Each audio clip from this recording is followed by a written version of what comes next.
sa damo.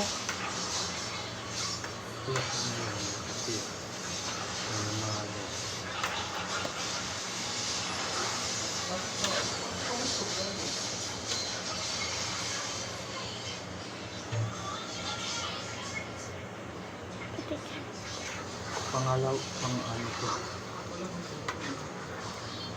Ang tawag nito. Gabi. So guys, nagawa tayo ng moron. Gawang Bisaya. Mga guys, to ang ano niya. Pagkatapos yan, lalagay na natin yung bigas. So guys, bigas. Look, yun na yun.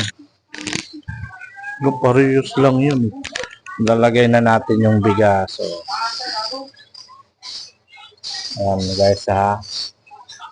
Ganito paggawa ng moro. Guys, ayan ihalo muna natin sa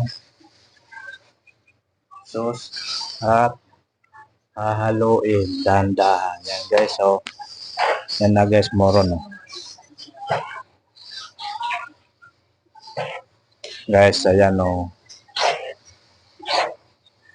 Katapos nito, sasalin natin at babalot sa dahon.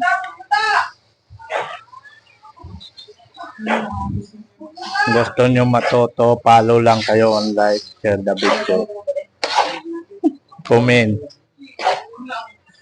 Okay na. Yan na guys.